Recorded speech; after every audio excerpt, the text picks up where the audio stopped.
Point దగ్గర ఉన్నాము. ఈ ఆధ్యాత్మికమైన ధర్మం ఏదైతే ఉందో, అంటే విశ్వధర్మాన్ని మనకి తెలియకుండా మన దగ్గర నుంచి ఆపుతూ ఉంటుంది. ఈ అహంకారం మనకు ఆపేస్తుంది. దీనివల్ల ఏమవుతుందంటే చాలా సూక్ష్మమైన వ్యూహం అన్నమాట. చాలా అది కనిపించదు. సూక్ష్మమైన వ్యూహం అంటే అర్థం ఏంటి? మనకి వికారం కలగజేయడానికి, డిస్టార్షన్ అంటే మనకి ఏ విధమైన వికారం కలగజేయడానికి, ఒక అంగవైకల్యాన్ని, అంటే అంగవైకల్యం అంటే ఏదో ఒక వైకల్యం కలగజేయడానికి అహంకారం ఏం చేస్తుందంటే ఈ మానవుడికి ఒక సూక్ష్మమైన వ్యూహాన్ని పన్నుతుంది. అది మనకి బయటికి కనిపించదు. అదేమవుతుందంటే ఈ యొక్క ఉపాయం, ఈ యుక్తి ఏదైతే ఉందో అదేమవుతుంది, మానవుడు తన యొక్క ఈ స్వీయం ఆ ముక్తిపై, ఆయన వెళ్ళాల్సిన దారిపై అతను ఏ దారిలో అయితే వెళ్ళాలో ఆ దారి మీద చాలా ప్రభావాన్ని చూపిస్తుంది. ఆ స్వీయ ముక్తిపై ప్రభావాన్ని చూపిస్తుంది. ఈ సత్యాన్ని ఎంత చాకచక్యంగా అది దాచిపెట్టిందంటే, అహంకారం ఎంత చాకచక్యంగా దాచిపెట్టిందంటే ఆ యొక్క అనుభవాలు, ఆ మంచి పనులు, ఆ మంచి అనుభవాలు ఇవన్నీ కూడా కోరిక యొక్క ప్రొడక్ట్స్ ఆఫ్ డిజైర్, కోరిక యొక్క వాటి యొక్క ఉత్పత్తులే అన్నమాట ఇవన్నీ కూడా. దాని కోరిక నుంచి వచ్చినవే ఇవన్నీ కూడా. అయితే వాటిని మంచి కూడా కోరిక నుంచే వచ్చింది, చెడు కూడా కోరిక నుంచే వచ్చింది. అయితే మనం మంచి మీద మాత్రమే దృష్టి పెడతాం, చెడు మీద దృష్టి పెట్టాం. అంతే కదా, అందరూ కూడా మంచి మంచి మంచి మంచి అని అందుకనే నేను నిన్న ఆ మాట అన్నాను. ప్రేయస్సు అంటే ప్రియమైనది ఏంటి? ధర్మార్థ కామము. ధర్మములో ధర్మము నీకు కావాల్సింది, నేను చేసేది రైట్, ఆ ధర్మం ఇది నేను నెరవేర్చాలి అనే భావంతో మనం, అది మనకి ఇష్టం అనమాట. మనకి మంచి పనులు చేయడం లాగా అనుకుంటాం. అర్థము డబ్బులు, కామము అది అన్ని కోరిక. సో ఈ మూడు మనకు చాలా ఇష్టమైనవి, శ్రేయస్సును వదిలేస్తున్నాం. అదనమాట అహంకారం మనకు చేసేది. ఆ మూడిటి మీద దృష్టి పెట్టేటట్టు చేస్తుంది. మన ఇక్కడ ఏం చేస్తున్నదంటే మనకి శ్రేయస్సు మీద మనం దృష్టి పెట్టకుండా చేస్తూ ఉన్నది అహంకారం. సో మనకి ఆధ్యాత్మిక విమోచన ఏదైతే ఉందో అది సాధ్యమే ఎప్పుడు, మనకి ఎప్పుడైతే మంచి చెడు సమతుల్యం అవుతాయో, ఎప్పుడైతే అవి సంపూర్ణంగా తటస్థీకరణ అవుతుందో, అప్పుడు మనకి తటస్థీకరణ అంటే సమానం అయిపోవడం అనమాట. తటస్థం అయిపోవడం, సమానం అయిపోవడం. అప్పుడు ఎప్పుడైతే తటస్థీకరణ అవుతుందో అప్పుడు మనకి ఈ మంచి చెడు సమతుల్యత అవ్వడం సాధ్యమే. అయితే మనకి ఎప్పుడైతే ఇంకా స్వీయ కోరికలు ఉండవో అప్పుడు ఈ ఆధ్యాత్మిక విముక్తి సాధ్యమే అని చెప్పేసి, అంటే మళ్ళీ తర్వాత కోరిక లేకుండా ఉండడం అన్నమాట. కోరిక కలగకుండా ఆ తటస్థీకరణ, మంచి చెడు ఎప్పుడైతే సమతుల్యం అవుతాయో అక్కడ మనకి అప్పుడు ఏమవుతుందంటే ఈ స్వీయ విమోచన అనేది మనకి అక్కడ సాధ్యం అన్నమాట. అయితే ఇక్కడ దాకా మనం ఇందాక చెప్పుకున్నాం, the gradual unfoldment of good brings in it stream love, generosity and peace. అంటే మనకి మనం మంచి చేస్తూ పోతున్నాం అనుకోండి, ఆ మంచి అనే ట్రైన్లో ఆ మంచికి ఒక ట్రైన్ ఉందన్నమాట, దానికి ఒక ట్రైన్ ఉందిట. ఆ ట్రైన్లో అది ఏంటేంటి తీసుకొస్తుంది? ప్రేమ, దయ, నెక్స్ట్ ఆ తర్వాత శాంతి, ఈ మూడింటిని తీసుకొస్తూ ఉంటుందన్నమాట. జనరాసిటీ అనేది మనకి చాలా, అంటే మనము దానికి దానికి కరెక్ట్ అయిన తెలుగు పదం ఏంటంటే ఆ ధాతృత్వము అంటాం మనం దాన్ని, లేకపోతే ఔదార్యము అని అంటాము. అంటే దయ అన్నమాట. మనకు ఒక దాన గుణాన్ని కలిగి ఉండడము అనేది మనం చెప్తాం. ఈ యొక్క మంచి అనే ట్రైన్లో ప్రేమ వస్తుంది, ఈ జనరాసిటీ అంటే ఈ దయ వస్తుంది, శాంతి వస్తూ ఉంటుంది. The favourable karmic credits deposited by the manifestation of these qualities counterbalance and often overlap the depths of lust, greed and anger. అయితే ఈ మనం మంచి చేస్తూ పోతూ ఉంటాం. ఈ మంచి చేస్తూ పోయినప్పుడు మన కర్మ యొక్క ఖాతాలు, మన యొక్క కర్మ యొక్క క్రియలు ఏవైతే ఉంటాయో ఆ కర్మ క్రియలు కొన్ని ఉంటాయి. ఆ కర్మ క్రియల్లో కామం ఉంటుంది, అంటే ఆ కామం ఉంటుంది, ఆ తర్వాత అత్యాశ ఉంటుంది, ఆ తర్వాత క్రోధం ఉంటుంది అన్నమాట. అంటే కామాన్ని ఈ ప్రేమ అది సమతుల్యత చేస్తుంది. ఈ జనరాసిటీ, దయ ఈ అత్యాశని సమతుల్యం చేస్తుంది. ఈ శాంతి ఈ క్రోధాన్ని సమతుల్యత చేస్తుంది. ఇది మనకి గాడ్ స్పీక్స్, మనకి డిస్కోర్సెస్ లో బాబా చెప్పిన విషయం. అయితే ఎప్పుడైతే అంటే ఈ మంచి చేయడం వల్ల మనకి ఈ ప్రేమ, దయ, శాంతి కలుగుతాయి. మనము ఇవి ఏం చేస్తూ ఉంటాయంటే ఈ ప్రేమ, దయ, శాంతి ఎప్పుడూ కూడా ఈ ఈ కామాన్ని, ఈ అత్యాశని, ఈ క్రోధాన్ని అవి సమతుల్యత చేస్తాయన్నమాట. బ్యాలెన్స్ సమతుల్యం చేసి ఓవర్‌లాప్ అంటారు బాబా. అంటే ఓవర్‌లాపింగ్ అంటే దాన్నేమంటారంటే ఒకదాని మీద ఒకటి వ్యాప్తం అవుతాయన్నమాట. అంటే ఒకదాని మీద అంటే ఒకదాని మీద మనం ఒక చెయ్యి మీద ఇంకో చెయ్యి పెట్టామనుకోండి, అరచెయ్యి మీద ఇంకో అరచెయ్యి పెడితే ఓవర్‌లాపింగ్ అంటాం దాన్ని. వ్యాప్తమగు అని అంటామన్నమాట దాన్ని. ఆ విధంగా అవి 2 దీన్ని అంటే ఒకదాన్ని ఒకటి సమతుల్యతం చేసేస్తాయి.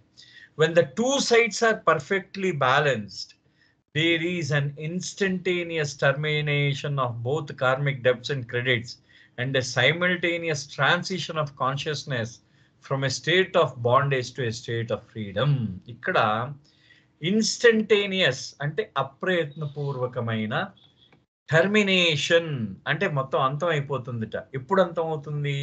ఈ ఈ మంచి చెడు ఈ 2 వైపులు కూడా ఎప్పుడైతే పరిపూర్ణంగా సమతుల్యం అయిపోతాయో, రెండు మంచి చెడు 2 ఎప్పుడైతే ఈక్వల్ అయిపోతాయో, ఆ కర్మ యొక్క జమలు ఖర్చులు, ఆ కర్మ ఏదైతే ఆ సంస్కార కర్మల యొక్క జమా ఖర్చులు ఏవైతే ఉన్నాయో 2 కూడా ఎప్పుడైతే సమతుల్యం అయిపోతాయో అప్పుడు ఏమవుతుందంటే ఇన్స్టంటేనియస్ టెర్మినేషన్ అంటే ఆ వెంటనే అంతం అయిపోతుందట. ఈ కర్మలన్నీ అంతం అయిపోతాయి అప్పటికి. అప్పుడు ఏమవుతుందంటే ఈ చైతన్యం యొక్క మార్పు జరుగుతుంది. ఎక్కడి నుంచి ఏం జరుగుతుంది?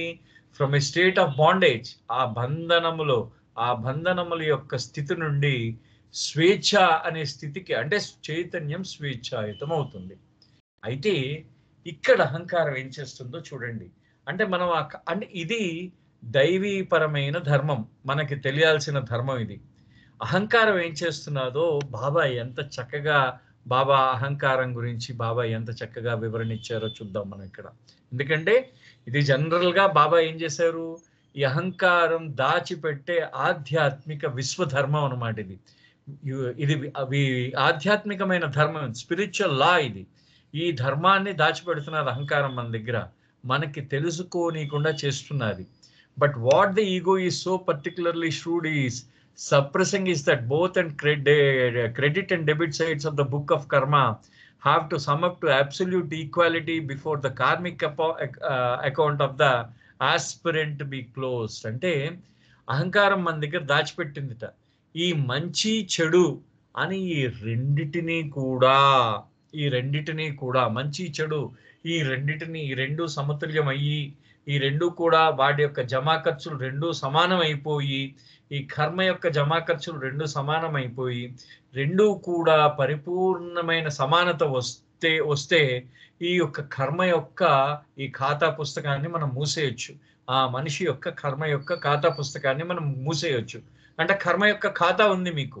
ఆ కర్మ యొక్క ఖాతాలో మీ మంచి, మీ చెడు, మీ పాపం, మీ పుణ్యాలు 2 మీ కర్మలు ఏవైతే ఉన్నాయో పాపము పుణ్యము 2 కూడా అబ్సల్యూట్ ఈక్వాలిటీ అంటే పరిపూర్ణమైన సమానత్వం వచ్చేస్తే ఆ ఖాతాని మూసేయొచ్చు.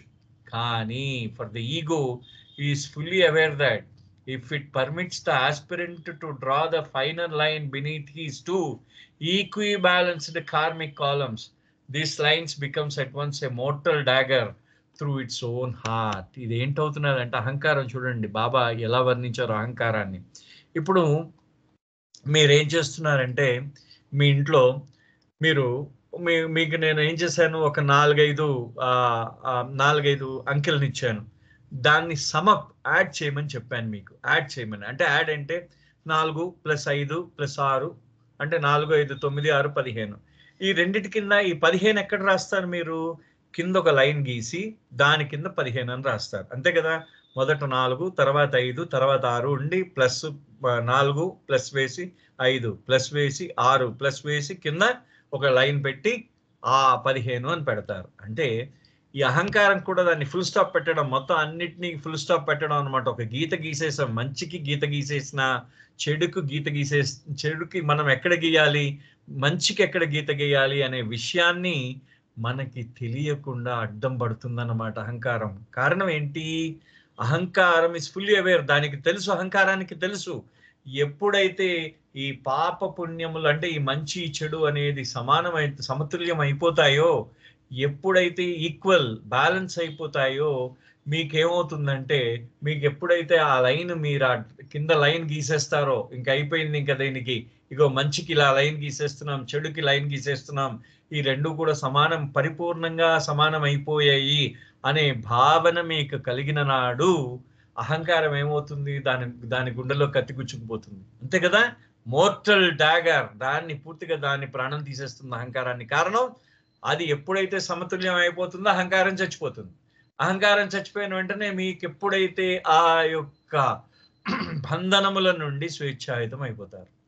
అది అహంకారం నా గుండెల్లో అంటే ఇప్పుడు అలా ఆ రెండు సమతుల్యం అయిపోతే నా గుండెల్లో కత్తే అది అనే భావన దానికి ఉంటుందన్నమాట అహంకారానికి. కాబట్టి ఈ ధర్మాన్ని మీకు తెలియకుండా దాస్తూ ఉన్నది అహంకారము అని చెప్తారు బాబా.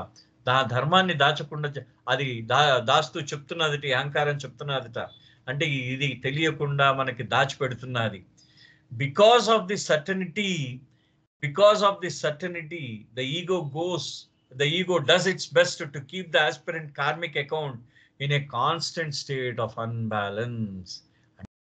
దానికి తెలుసు అహంకారానికి, ఒక్కసారి ఈ యొక్క మంచి చెడు అనేవి సమతుల్యం అయిపోతే, ఈక్వల్ అయిపోతే, బ్యాలెన్స్ అయిపోతే, దానికి ఎప్పుడు దానికి గుండెల్లో బాకే, అది గుండెల్లో కత్తే అని చెప్పేసి దానికి తెలుసు. సో కాబట్టి అహంకారం ఏం చేస్తుందంటే, మన యొక్క కర్మ యొక్క ఈ ఖాతాని మనకి సమంగా ఉండకుండా అది ఎప్పుడూ కూడా ప్రయత్నిస్తూ ఉంటుందిట. ఎప్పుడూ కూడా మన కర్మ యొక్క ఖాతా సమంగా ఉండడం అంటే అర్థం ఏంటి? సమతుల్యంగా, బ్యాలెన్స్డ్. పాపము పుణ్యము ఈ రెండు ఈక్వల్ గా, దాన్ని రెండు ఈక్వల్ చేయకుండా ఆడ అర్థం పడుతూ ఉంటుంది అన్నమాట అహంకారం. And one of its cleverest thoughts is to keep the account running by a surplus on the credit side of the ledger. ఇది అహంకారం యొక్క చాలా తెలివైన మోసం. స్కామ్, ఫ్రాడ్ అన్నారు బాబా, ఫ్రాడ్ అన్నారు చూడండి. దాని యొక్క తెలివైన మోసం ఏంటంటే, ఈ ఖాతా బుక్కుల్లో మంచి వైపు చెడు వైపు ఎప్పుడైతే సమానం అయిపోయిందో మీకు అహంకారం చచ్చిపోతుంది, మీకు లిబరేషన్, ముక్తి వచ్చేస్తుంది.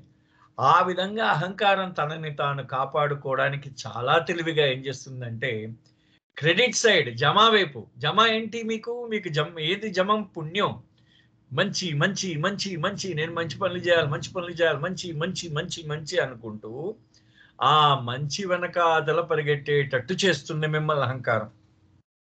దాని వలన మీకేమవుతుందంటే, మీకు పుణ్యం, ఈ మంచి పనుల వైపు మిగులు ఎక్కువ ఉంటుంది, శేషం ఎక్కువ ఉంటుంది. చెడు పనుల వైపు శేషం తక్కువ ఉంటుంది. For it is sly enough to know that deepest instinct of man is for the good, and all that remains for the ego to do is to hitch the horse of this true instinct to the false wagon of self-righteousness, and it has the aspirant licked. అక్కడ బాబా చూడండి చెప్తారు అసలైన, అంటే దీనికి దగ్గర బాబా దాని తర్వాత బాబా చెప్పిన విషయాన్ని కూడా ఒక దగ్గరికి ఇక్కడ చెప్తాను. అంటే అహంకారానికి తెలుసు, దానికి చాలా తెలివి ఉందన్నమాట. అహంకారానికి చాలా తెలివైంది. అంటే ఆ మానవుడు చాలా లోతై, ఆయన ప్రవృత్తి ఎలా ఉంటుందంటే, ఆ మానవుడు తన యొక్క లోతైన ప్రవృత్తుల నుంచి ఎప్పుడూ కూడా మంచి పనులు, మంచే చెయ్యాలి అని ఆలోచిస్తూ ఉంటాడు. సో ఈ మంచి మంచి మంచి మంచి మంచి అనేది ఏం చేస్తుందంటే, ఈ మంచి యొక్క గుర్రాన్ని అది ఏం చేస్తున్నది? ఇది నా ధర్మం, స్వీయ ధర్మం, ఇది నా ధర్మము అనే ఒక బండి కట్టేస్తున్నది అనమాట. ఈ మంచి అనే గుర్రాన్ని, ఈ స్వీయ ధర్మం, ఇది నా ధర్మం అనే గుర్రాన్ని కట్టేసుకున్నట్ట మానవుడు. కట్టేసుకుని అది మొత్తం వాడిని ఏం చేస్తున్నదంటే, వాడిని పూర్తిగా వాడి నేల నాకించేస్తున్నది. Aspirant is లిక్డ్. మొత్తం అంతా వాడు ఏమైపోయిందంటే, కిందకి పడిపోయి బోర్లా పడిపోయాడు, లేవలేకపోతున్నాడు మనిషి. ఆ మంచి అనే ఆ ధర్మంలో. కారణం ఏంటి? ఇక్కడ రెండు విధాలుగా ఉంది. అయితే మనకు వెంటనే ఒక దాన్ని ఏమంటారు, సందేహం వస్తుంది. మరి అలాంటప్పుడు మరి బాబా ఇలా చెప్తున్నారు కదండి, మరి చెడు మాత్రమే చెయ్యాలా, మంచి చేయకూడదా? మరి అంటే చెడు మాత్రమే చెయ్యాలా అంటే అప్పుడేమవుతుంది? చెడు మళ్ళీ మీ ఖాతాలో చెడు పెరిగిపోతూ ఉంటుంది. అది ఫస్ట్ థింగ్. రెండో విషయం ఏంటంటే ఒకసారి బాబాని అడిగారన్నమాట. ఏమని అడిగారంటే, బాబా మేము మంచే ఎందుకు చేయాలి, చెడు ఎందుకు చేయకూడదు అనే విషయాన్ని బాబాని చాలా స్పెసిఫిక్ అయిన క్వశ్చన్ వేశారు. వేసిన తర్వాత, మీరు ఇన్ని జన్మలు ఎత్తారు నాయన, మీరు ఇప్పుడు మానవ జన్మ ఎత్తారు. మానవ జన్మ ముందు రాయి జన్మ నుంచి అనేక జన్మలు, ఆ పశు జన్మలు, అంటే ఆ యానిమల్ సంబంధించిన పశు జన్మలు, అనేక పశు జన్మలు ఎత్తారు. ఆ పశు ప్రవృత్తితో మీరు ఏం చేశారంటే పాపాన్ని మూటగట్టుకున్నారు. ఎందుకంటే దానికి నైతికత లేదు, దానికి ఏ విధమైన ధర్మం లేదు. వాటికి అవి ఎలా పడితే అలా ఉంటాయి. ఒక డిసిప్లిన్ లేదన్నమాట. ఒక ప్రకృతి యొక్క డిసిప్లిన్ వాటికి తోచినట్టు వాటి ప్రవృత్తిని బట్టి ఉంటాయి, కానీ అవి చైతన్యపూర్వకంగా ఉండవు. అది బాబా ఆ విషయం అన్నారు. కాబట్టి మంచి చెయ్యవలసిన అవసరం ఉన్నది. నువ్వు మంచి చేస్తే నీకేమవుతుందంటే నీ గత జన్మల సంస్కారములు కరుగుతాయి. అంటే వాటిని అవి డిజాల్వ్ అవుతాయి అన్నారు. అవి కరుగుతాయట అని చెప్పేసి బాబా ఆ రోజు చెప్పడం జరిగింది. అయితే ఇక్కడ ఈ పార్ట్ని ఏం చేస్తున్నారంటే, మంచి మంచి మంచి మంచి అంటూ ఉంటే ఇది రెండు రకాలుగా వస్తుంది. ఒకటి, మంచి మనం బయట వాళ్ళ కోసం మంచి చేస్తాం, అంటే మనకి పేరు ప్రఖ్యాతలు రావాలని మంచి చేస్తాం. రెండోది ఏంటంటే మన స్వాభావిక సిద్ధంగా కూడా మంచి చేస్తూ ఉంటాం. అంటే మన స్వభావ సిద్ధంగా కూడా మంచి చేస్తూ ఉంటాం. అంటే మనకి ఎవరైనా పడిపోయారు అనుకోండి, వాళ్ళకి సహాయం చేస్తాం, అంతవరకు ఓకే. ఏంటవుతుందంటే ఈ పేరు కోసం మంచి చేయాలి అనే తాపత్రయం ఎక్కువైపోయిన వాళ్ళు వాళ్ళ ఖాతాలో ఈ మంచిని వాళ్ళ ఏవైతే బంధనాల్ని ఆ బంగారం చైన్లతో కట్టేసుకుంటున్నారు వాళ్ళని వాళ్ళు అని బాబా అంటారు. ఇది మనకి యాక్చువల్ ఒక పుస్తకంలో బాబా మండలి హాల్ టాక్స్ లో బాబా చెప్పడం జరిగింది ఇది. సో ఇది మనకి ఇది బాబా అంటే అందుకనే మంచి అనే ఒక గుర్రాన్ని తీసుకొచ్చి నేను అంటే ఇది నా స్వధర్మం, నా ధర్మం ఏంటి మంచి చేయడం. మన పుస్తకాలు కూడా అవే చెప్తాయి మనకి. మొత్తం మన వాక్యాలు మొత్తం ఏదైనా అన్ని మత గ్రంథాలు కూడా మంచి చేయమనే చెప్తున్నాయి. కానీ ఆ రెండు కూడా మంచి చెడు ఎప్పుడైతే నువ్వు సమానం అయిపోతావో ఆ రోజు నువ్వు ఆ విముక్తుడు అవుతావు అనే విషయాన్ని మాత్రం అహంకారం దాచిపెడుతున్నది. So in majority of the cases the aspirant stay liquid because he is unaware that emancipation is not a matter of mere accumulation of virtue. It requires most delicate troy weight balancing of the evolutionary ledger. అంటే చాలా మంది ఇది ఏంటవుతుందంటే చాలా విషయాల్లో చాలా మందికి ఎంత మంచి చేస్తే అంత మంచిది అని చెప్పేసి చాలా మంది ఎంతసేపు మంచి పనులే చేస్తూ ఉంటారట. దాన్ని బట్టి వాడు నేల మీదే పడుకుని ఉంటాడు ఎప్పుడు కూడా. సాధకుడు ఎప్పుడు కూడా వాడు ఎప్పుడు నడవడం ఉండదు. లిక్కడ్ అన్నారు అంటే వాడు మేడ మీద నేల మీద పడుకుని ఉంటాడు ఇంకెప్పుడు. అంటే వాడు మనం నేల నాకడం అంటారు కదా, లిక్కడ్ అంటే దాని అర్థం అదనమాట. నేల నాకించేస్తుంది అనమాట ఎప్పుడు ఈ మంచి చేయడం. కారణం ఏంటంటే మంచి అంటే మంచిని పెంచుకోవడం ఒక్కటే కాదు, అది ట్రాయ్ వెయిట్ బ్యాలెన్స్. అంటే ఇప్పుడు మనం బంగారాన్ని తూస్తూ ఉంటాం చూడండి, బంగారం చాలా చాలా చాలా చిన్నగా కూడా తూస్తూ ఉంటాం అన్నమాట బంగారాన్ని. ఆ విధమైన బంగారాన్ని తూచేటప్పుడు ఏ విధమైన సమతుల్యత పాటిస్తామో ఈ యొక్క పరిణామ ప్రక్రియ యొక్క ఖాతాలో కూడా ఆ విధమైన సమతుల్యత పాటించాలి. ఇది బాబా అంటున్నారు. అంటే అంత మైన్యూట్ గా ఉండాలి. అంటే ఒక చిన్న ఎగ్జాంపుల్ ఒకటి అన్నమాట. ఇప్పుడు ఒక స్థలం ఉంది, మనం మామూలుగా ఒక స్థలం ఉంది. ఆ స్థలానికి సుమారుగా ఒక 20 కోణాలు ఉన్నాయి. దానికంటే 20 సైడ్స్ ఉన్నాయి అన్నమాట. దానికి 20 సైడ్స్ స్థలం ఉంది. అది దానికి ఈక్వల్ గా దాని మధ్యలో ఆ స్థలానికి సమానమైన స్థలం ఎలా ఉండాలంటే దానికి కూడా 20 కోణాలు ఉండాలి. ఆ స్థలంలో ఎన్ని ఎత్తుపల్లాలు ఉన్నాయో అన్ని ఎత్తుపల్లాలు ఈ స్థలంలో రెండో స్థలంలో కూడా ఉన్నాయి. మొదటి స్థలంలో ఏ విధమైన రాళ్ళు ఉన్నాయో, ఎక్కడెక్కడ రాళ్ళు ఉన్నాయో అదే ప్లేసుల్లో రాళ్ళు ఉండాలి, మళ్ళీ వేరేగా ఉండకూడదు. అదే ప్లేసుల్లో ఉండాలి రాళ్ళు. అంటే ఇది మ్యాథమెటికల్ గా ఇది ఏదో రెండింటిని సమానం చేయడం కాదు. అది బాబా అంటున్నారు ఇక్కడ. మ్యాథమెటికల్ గా సమానం చేయడం కాదు. చాలా ట్రాయ్ వెయిట్ బ్యాలెన్సింగ్, అంటే ప్రతి ఒక్కటి కూడా, అంటే మంచిలో ఉన్న, అంటే నువ్వు చేసిన ఏదైతే ఒక కర్మలో ఉన్న ప్రతి ఒక్కటి కూడా దాని ప్రతి కర్మలో దానికి మ్యాచ్ అవ్వాలి. మనం చేసిన కర్మకి ప్రతి కర్మలో ప్రతి రెండు మ్యాచ్ అవ్వాలన్నమాట. అప్పుడే అది సమం అవుతుంది, లేకపోతే సమం కాదు, ఏదో ఒకటి బంధనం అవుతుంది నీకు. ఖచ్చితంగా ఆ రెండో కర్మ, ప్రతి కర్మ ఏదైతే ఉందో అది నీకు బంధనం అవుతుంది. సో నువ్వు ఒక కర్మ తర్వాత ఆ కర్మకి సమానమైన కర్మ అంటే అర్థం ఏంటంటే అన్ని విధములుగా ఆ కర్మకి ప్రతి కర్మ సమానమై ఉండాలి. అన్ని విధములుగా, in all ways, in all means అంటారు బాబా. అంటే అన్ని విధములుగా అది సమానమై ఉండాలి. అంత బ్యాలెన్సింగ్, అంత సమతుల్యతతో ఉంటేనే ఆ కర్మకి ప్రతికర్మ అవుతుంది. This is not a mathematical problem of watching what appear to be equal amounts on the two sides of the ledger. అంటే మనం ఖాతా పుస్తకంలో మనం అప్పుల వైపు ఆస్తుల వైపు సమానత్వం ఏదైతే ఉంటుందో అది రెండు సమానం కాదు.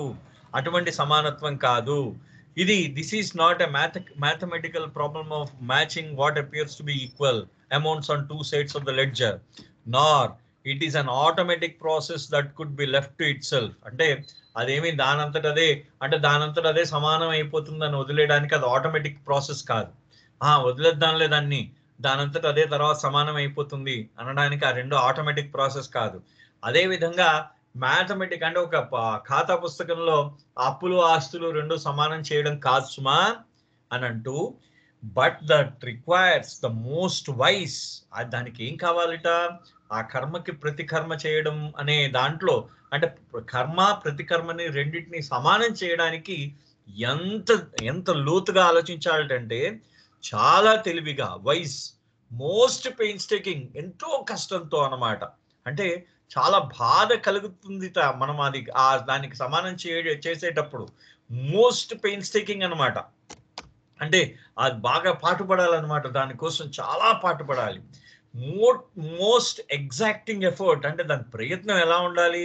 ఇందాక చెప్పాను, అంటే 20 సైట్స్ అంటే 20 సైట్స్ ఉండాలి. ఎక్కడెక్కడైతే ఈ మొదటి భూమిలో ఎక్కడెక్కడైతే ఎత్తులు ఉన్నాయో అక్కడక్కడ ఎత్తులు ఉండాలి. రెండో భూమిలో కూడా మొదటి భూమిలో ఎక్కడెక్కడైతే పల్లాలు ఉన్నాయో అక్కడక్కడ పల్లాలు ఉండాలి. మొదటి భూమిలో ఎక్కడెక్కడైతే రాళ్ళు ఉన్నాయో రెండో భూమిలో అక్కడక్కడ రాళ్ళు ఉండాలి. మొదటి భూమిలో ఎక్కడెక్కడైతే గడ్డి ఉందో ఇక్కడ రెండో భూమిలో అక్కడక్కడ గడ్డి ఉండాలి. అంటే ఎగ్జాక్టింగ్ అనమాట. ఎగ్జాక్టింగ్ అంటే ఎక్కడైతే మొత్తం దానికి ఏ విధంగా ఉండాలో ఆ విధంగా ఉండాలి. అంటే చాలా పూర్తిగా అనమాట. అంటే చాలా ప్రయత్నం అనమాట. చాలా కష్టమైన ప్రయత్నం చేసి ఆధ్యాత్మిక సాధకుడు ఆ కష్టమైన ప్రయత్నంతో అతను ఆ రెండు ప్రక్రియని, అంటే చర్యని, అంటే తన యొక్క కర్మని ప్రతి కర్మని అతను ఏంటంటే సమతుల్యం చేయగలడు. ఎంతో కష్టమైన పని అది, అంత సులువైన పని కాదు. ఇక్కడ మనం గుర్తు పెట్టుకోవాల్సిన అంశం ఒకటి ఉంది. ఇప్పుడు ఏం చేశానంటే, నాకు ఒక 1,00,000 రూపాయలు నాకు నేను డొనేషన్ తీసుకున్నాను. నేను ఎవరి దగ్గర కొట్టేశాను. కొట్టడం అది బెస్ట్ ఆన్సర్ ఏంటంటే దొంగతనం చేశాను 1,00,000 రూపాయలు. దొంగతనం చేసినప్పుడు నేను ఎవరికో 1,00,000 రూపాయలు డొనేషన్ చేశాను. అంటే ఇప్పుడు ఎవరికో 1,00,000 రూపాయలు నేను ఇచ్చేసాను. అంటే దాన్ని ఇక్కడి నుంచి దొంగతనం చేశాను, తర్వాత ఎప్పుడో ఇంకోళ్ళకి 1,00,000 రూపాయలు నేను దానంగా ఇచ్చాను. నేనేమనుకుంటానంటే, నేను 1,00,000 రూపాయలు దొంగతనం చేశాను బాబా, నేను ఇప్పుడు 1,00,000 రూపాయలు డొనేట్ చేస్తాను కాబట్టి నేను ఈ 1,00,000 రూపాయల దొంగతనం, ఈ ప్రతి కర్మ 1,00,000 రూపాయల దానము రెండు సమానమైపోయాయి అనుకోవడం అత్యంత మూర్ఖత్వము. ఇది బాబా స్వయంగా చెప్పిన మాట. కారణం ఏంటంటే, నేను ఎవరి దగ్గర నుంచి అయినా దొంగతనం చేశానో వాడి యొక్క పరిస్థితులు, సపోజ్ వాడు కూతురు పెళ్లికి తీసుకెళ్తున్నాడు, వాడు ఆ డబ్బులు తీసుకెళ్తున్నాడు, వాడు పాపం దానివల్ల ఏమైంది, కూతురు పెళ్లి ఆగిపోయింది. ఆ పెళ్లి యొక్క కర్మ మొత్తం నేను అనుభవించాల్సి వస్తుంది. ఆ పెళ్లి ఆగిపోయిన కర్మంతా కూడా నేను అనుభవించాలి. ఇక్కడ నేను దానం ఎవరికి ఇచ్చాను? ఎవడికో ఇచ్చాను, ఏదో స్కూల్లోనే ఏదో ఇచ్చాను. దీని కర్మ కూడా నాకు చెందుతుంది. అంటే ఇక్కడ చెడు చేసిన కర్మ నాకు దక్కింది, ఇక్కడ వచ్చింది మంచి చేసిన కర్మ. ఎందుకంటే ఇక్కడ పరిస్థితులు వేరు, నేను దానం చేసిన పరిస్థితులు వేరు. నేను దానం స్కూల్లో కట్టేశాను అనుకోండి, 1,00,000 రూపాయలు స్కూల్లో ఇచ్చాను. స్కూల్లో ఇస్తే దానం వాళ్ళకున్న పరిస్థితులు అక్కడకున్న ఆ మొత్తం పరిస్థితులన్నీ వేరు. రెండింటిని సమం చేయడం కుదరదు. మళ్ళీ అతను ఏమవుతుందంటే అలాంటి ప్రతికర్మ ఇంకోటి ఎవరికైనా అవసరం ఉంటే ఒక అమ్మాయి పెళ్లికో దేనికో అవసరం ఉండి దానికి ఈక్వల్ గా ఆ కర్మకి ఈక్వల్ గా అంటే సమానముగా ఇంకొక కర్మ నేను చెయ్యాలి తప్ప ఇది కర్మ నేను ఇక్కడ ₹1,00,000 కొట్టేసి ఇక్కడ ₹1,00,000 ఇస్తానడం అది మూర్ఖత్వము అంటారు. బాబా చాలా స్పెసిఫిక్ గా చెప్పారు ఆ మాటని. ఇది మూర్ఖత్వము, అలా అనుకోకండి అంటే నన్ను మంచి పని చేసే. సో అందుకనే మంచి వెనకాతలు పరిగెడుతూ ఉంటారు. ఈ మంచి అనే కర్మలు పెరిగిపోతూ ఉంటాయి. నేను మంచి చేస్తున్నాననే భావన ఉంటుంది. అంతేగాని నీ పాత కర్మలు ఏవి నీకు తెలియకపోవడం మూలాన నీవేమవుతుందంటే నీ పాత కర్మలు తెలియకపోవడం మూలాన నువ్వు కొత్త కర్మల యొక్క బంధనాలను నువ్వు ఏర్పరచుకుంటూ ఉన్నావు అని బాబా అంటారు ఇక్కడ. సో ఎంత అంటే మెహర్ బాబా ఆయన చెప్పే విధానం ఎంత ఇదిగా చెప్పారు చూడండి. అంటే మనకి బ్యాలెన్సింగ్ ఆఫ్ ద సంస్కారాస్ ఏ విధంగా మనం చేయాలో, సంస్కార బ్యాలెన్సెస్ ఎంత గొప్పగా చేయాలో బాబా చెప్తారు. అదేమి మ్యాథమెటిక్స్ కాదు, అవి నీవు అంటే దాన్ని ఏదో లేకపోతే దాన్ని ఆటోమేటిక్ గా జరిగే దానంతట అదే అయిపోతుంది, సమయం అయిపోతాయి అనుకోవడానికి అది ఆటోమేటిక్ గా జరిగే ప్రాసెస్ కాదు, ఆ విషయం కాదు. దానికి ఎంతో కష్టమైన ఎంతో ప్రయత్నం చేయాలి మనము. ఆ రెండింటిని సాధకుడు ఎంతో ప్రయత్నం చేస్తేనే కానీ ఆ రెండు కూడా కర్మ ప్రతికర్మ ఈ రెండు కూడా సమం కావు సుమా అన్నారు బాబా. అంటే ఎంత ఇది అంటే ఒక అవతార్ ఇప్పుడు మనకి ఫర్ ఎగ్జాంపుల్ ఈ యొక్క నేను ఈ 45 నిమిషాలు నేను ఈ 50 నిమిషాలు మీకు చెప్పే ఈ లెక్చర్ ఏదైతే ఉందో ఇది వింటేనే మనకు చాలా భారంగా అనిపిస్తుంది. మరి అవతారుడు ఇన్ని కోట్ల జీవరాశుల యొక్క కర్మ యొక్క ఫలాన్ని అతను మొత్తం అబ్జర్వ్ చేస్తూ ఉండాలి. అతను ఎంత పెద్ద విశ్వాత్మకమైన మనస్సు అన్నారు. అందుకనే ఎంత పెద్ద బ్రెయిన్ అయి ఉండాలో ఒకసారి ఆలోచించండి, ఎంత పెద్ద కంప్యూటర్ అయి ఉండాలో. So until man learns this and it generally takes him many incarnations of triumph and frustration to learn it. Man అసలు ఎప్పుడు తెలుసుకుంటాడు మనిషి? వాడికి మెనీ ఇన్కార్నేషన్స్, ఎన్నో జన్మలు ఎత్తాలి వాడి విషయాన్ని తెలుసుకోవడానికి. వాడికి ఎన్నో అంటే కొన్ని జన్మల్లో వాడికి విజయం కలుగుతుంది, ఇంకొన్ని జన్మల్లో వాడికి నిరాశ కలుగుతూ ఉంటుంది. ఎన్నో జన్మలు ఎత్తాలి ఇది నేర్చుకోవడానికి. It generally takes many incarnations, ఎన్నో జన్మలు ఆఫ్ ట్రయంఫ్ అంటే విజయం యొక్క ఎన్నో జన్మలు. అదే విధంగా ఆ నైరాశ్యం యొక్క ఎన్నో జన్మలు ఎత్తాలి వాడు. To learn this, he falls again and again for the honeyed words of the ego, the tempter that ever builds a new false mansions for him to dwell in, abodes to suit and perpetuate the particular maya distorted consciousness of the individual. అది ఎంత అహంకారాన్ని గురించి వర్ణించడం బాబా అద్భుతం అన్నమాట.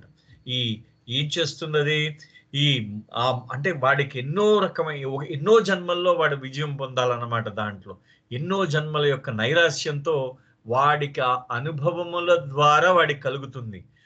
కానీ ఈ మధ్యలో వాడు ఏమవుతూ ఉంటుందంటే అనేక సందర్భాల్లో ఈ మాయా ద టెంప్టర్ అన్నారు. టెంప్టర్ అంటే టెంప్ట్ చేసేవాడు, దుర్బోధకుడు. మనం కరెక్ట్ గా తెలుగు పదం మనం దానికి అంటే దుర్బోధ, మంచి బోధించేవాడు.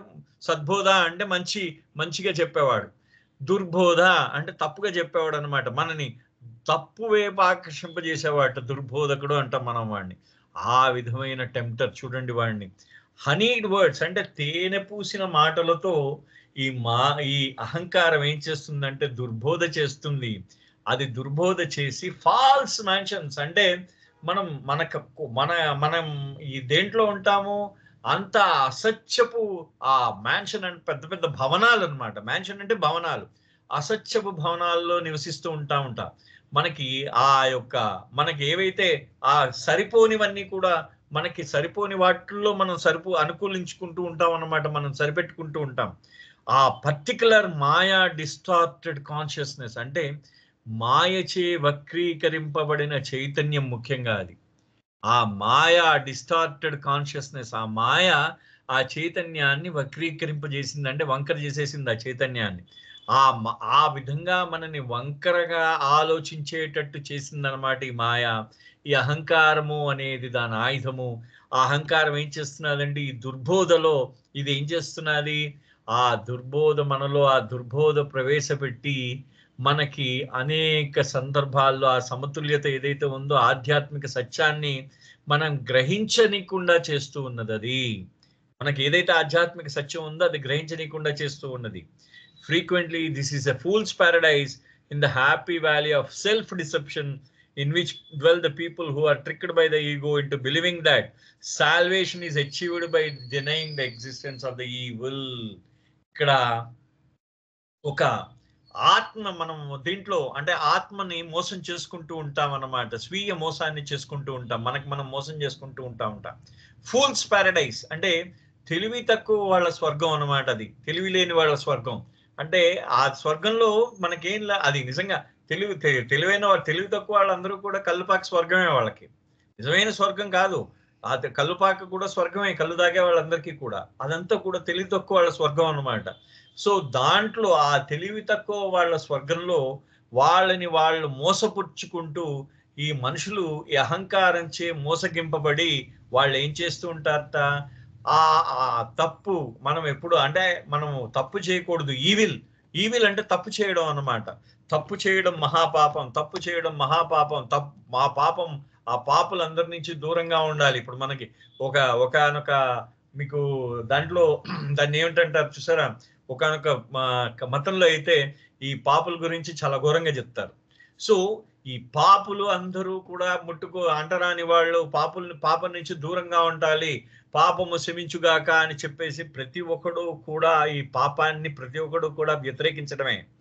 ఆ పాపాన్ని అంగీకరించకపోవడం, పాపిని గ్రహించకపోవడం. అంటే వాడు పాపం చేశాడు, పాపం చేసిన వాడిని ఇంక మనం వాడిని వెలేస్తాం అనమాట. పాపం చేసిన వాడిని మనం దగ్గరికి రానియము. అటువంటి వాళ్ళని, పాపం చేసిన వాళ్ళని ఏం చేస్తారు, అది ఏం చేస్తుంది అహంకారం, ఈ పాపం చేసిన వాళ్ళందరినీ దూరంగా పెట్టు పెట్టు పెట్టు పెట్టు పెట్టు పెట్టు పాపం పాపం పుణ్యం పాపం పుణ్యం పాపం అని అది విడగొట్టేసి మానవులందరినీ విడగొట్టేసి ఆ ప్రత్యేక పరిచేసింది పూర్తిగా. కానీ పాపులు పుణ్యాత్ములు ఇందాక ఒకలే అని చెప్పారు కదా బాబా. సో అప్పుడు మనకిప్పుడు ఈ అహంకారం యొక్క దాని యొక్క నిజస్వరూపం మనకు బయటపడుతున్నది. చూడండి, in this valley of spiritual monomania, Baba వాడిన పదం చూడండి. మోనోమానియా అంటే ఏంటంటే చిత్త చాంచల్యం అనమాట. అంటే పిచ్చితనం, ఒక రకంగా పిచ్చితనం. అంటే ఒకటే అంటే వాడి మనస్సు ఒకదాని మీదే ఉంటుంది అన్నమాట. ఇంక రెండో దాని మీద ఉండదు. ఇది ఆధ్యాత్మిక చిత్త చాంచల్యం అంట బాబా అన్న. In this valley of spiritual monomania అంటే ఇది ఆధ్యాత్మిక చిత్త చాంచల్యం, ఈ వ్యాలీ అన్నమాట. అంటే లోయ అన్నమాట, అది ఒక లోయట. ఆ చిత్త చాంచల్యం అనే లోయలో, ఆధ్యాత్మిక చిత్త చాంచల్యం అనే లోయలో dwell also the gullible who are roped into believing that road to salvation lies by way of affirmation. అంటే వాళ్ళు ప్రతిసారి అఫర్మింగ్ చేసుకుంటుంటారు, ప్రతిసారి భగవంతుడు అంటే అఫర్మేషన్. ఆయన ఒక్కడు తప్పించి ఇంక వేరేవాడు ఎవడు భగవంతుడు లేడు, వీడే మంచివాడు భగవంతుడు. అఫర్మింగ్, వాడు ఎప్పుడు కూడా ప్రతిజ్ఞలు చేస్తూ వాళ్ళు అఫర్మింగ్ చేస్తూ ఉంటారు. వాళ్ళు ఎప్పుడు అఫర్మ్ చేసుకుంటూ ఉంటారు. ఇటువంటి చిత్త చాంచల్యం ఉండేవారు వాళ్ళు ఎప్పుడు కూడా అవివేకంతో వాళ్ళెప్పుడు భగవంతుడిని వాళ్ళెప్పుడు కూడా స్థిరంగా చెప్పుకుంటూ ఉంటారు. భగవంతుడు మంచి చేయాలి, భగవంతుడికి చెడు అనేది చేయకూడదు, పాపము చేయకుండా పాపం క్షమించుగాక అని ఎప్పుడు వాళ్ళు, అదొక స్పిరిచువల్ మోనోమానియా అంటారు బాబా. ఆ విధంగా ఉంటారు కొంతమంది. The ego has convinced these poor deluded whose number is going into legion. ఈ మనుషులందరినీ కూడా ఈ భ్రమలో పడేసింది ఈ అహంకారం, ఇటువంటి మనుషుల్ని. అంటే పాపులందరూ చెడ్డవారు, చెడు మంచి చేస్తేనే మనం భగవంతుడిని చేరుతాము అని ఏదైతే స్థిరముగా ప్రతిజ్ఞ చేయించడం ఏదైతే ఉందో అటువంటి వారు పెరిగిపోతున్నారు ప్రపంచంలో. అంటే పాపాత్ములందరూ మనం దూరంగా పెట్టాలి, పాపాత్ములని మనం పుణ్యమే చేయాలి అనే విధంగా ఏదైతే ఉందో అటువంటి వారు పెరిగిపోతున్నారట. అటువంటి దండు పెరిగిపోతున్నది. రిలిజియన్ అంటున్నారు, చాలా పెరిగిపోతున్నది, విల్లువలాగిపోతున్నది. that they can get anything they want, what they want, including redemption by riding roughshod over everything, even God if necessary. అటువంటి వారికి వాళ్ళకి ఏంటంటే ముక్తి లభిస్తుందిట, ఆధ్యాత్మిక విముక్తి లభిస్తుందని చెప్తూ ఉంటారు ప్రతిసారి. ఏమని? మీరు మంచి చెయ్యండి, చెడే చెయ్యొద్దు, మీరు నమ్ముకుంటే ఈయనే నమ్మండి, ఈయనే భగవంతుడు, ఆయన తప్పించి ఇంకా మిగతా వాళ్ళందరూ కూడా భగవంతులు కాదు. ఇప్పుడు మనకి జస్ట్ ఒక ఎగ్జాంపుల్ ఉందన్నమాట, ఇది బాబా స్వయంగా చెప్పిన మాట. అల్లా ఒక్కడే భగవంతుడు అనేది బాబా అల్లా దానికన్నారు, యాక్సెప్టెడ్ అన్నారు. అల్లాని నమ్మని వాళ్ళందరూ కూడా వాళ్ళు కాఫిర్లు అని చెప్పేసి అంటారు, కానీ అది ఇక్కడ రాయబడలేదు. కానీ ఖురాన్లో, అది మోడర్నైజ్డ్ ఖురాన్లో అది రాయబడి ఉంది. సో దీనిని బాబా ఏం చేస్తారంటే, బాబా దాన్ని డినైడ్ ఇట్. ఆయన డైరెక్ట్ గా చెప్పారు. ఎందుకంటే ఇటు భగవంతుడు, అందరూ భగవంతుడు, అందరూ భగవంతుడి భగవత్ స్వరూపులే వీళ్ళందరూ కూడా. ఎవరైతే మానవులు ఎంతమంది అయితే ఉన్నారో అందరూ కూడా భగవత్ స్వరూపులే. వాడిని ప్రతి ఒక్కడిని, నేను ఒకడిని దగ్గరికి తీసుకుని ఇంకొన్ని తృణీకరించడం చాలా చాలా చాలా అన్యాయము. అది అన్యాయం, అది పూర్తిగా. అటువంటి అన్యాయం మనకు అటువంటి అన్యాయం మనం ఉండకూడదు, చెయ్యకూడదు అని చెప్పేసి బాబా అంటారు. అంటే ఏ విధంగా చెప్తున్నారు? విముక్తి అంటే ఒక భగవంతుణ్ణి మీరు ఈయననే నమ్మండి. భగవంతుణ్ణి వేరు చేసేసారు, మీ పేరు పెట్టి వేరు చేసేసారు. ఈ భగవంతుడే గొప్పవాడు అంటున్నారు. ఇంకో భగవంతుడికి పేరు పెట్టి ఆ భగవంతుడే గొప్పవాడు అంటున్నారు. ఒక వర్గము, ఒక జాతిగా పూర్తిగా ఈ అహంకారం ఏం చేస్తుందంటే, ఒక జాతానుసారంగా మనల్ని వేరుపరిచింది, వర్గానుసారంగా వేరుపరిచింది, దేశానుసారంగా వేరుపరిచింది. మనము మానవులము, జంతువులము అనుకుంటూ ఈ యొక్క జీవానుసారంగా కూడా అది మనల్ని వేరుపరిచింది. అహంకారం ఎంత గొప్ప పని చేసిందో చూడండి. సో ఇవన్నీ కూడా అహంకారపు యొక్క దాని యొక్క స్వరూపాలు అన్నమాట. ఆ స్వరూపం కూడా ఏమని చెప్పారంటే వికృత స్వరూపాలు అంటారు బాబా. అంతటి వికారమైన డిస్టార్టెడ్ ఫార్మ్స్ అన్నమాట అవన్నీ, ఆ వికృత స్వరూపాలు అవన్నీ కూడా. అందుకనే అహంకారం ఆ రూపంలో అది ఒక పెరిగిపోతున్నట్టు, ఇదంతా కూడా రిజియన్ అంటే ఒక పెద్ద దండ అయిపోతున్నది, ఇంతింతై వటుడింతై అన్నట్టు అయిపోతున్నది ఇలాగా అని చెప్పేసి బాబా అన్నారు. 7:56 అయిందండి. తిరిగి మళ్ళీ ఎప్పుడు ఖాళీ ఉంటే అప్పుడు, లేకపోతే మండే చెప్పుకుందాం. అవతార్ మెహర్ బాబా కీ జై. జై బాబా.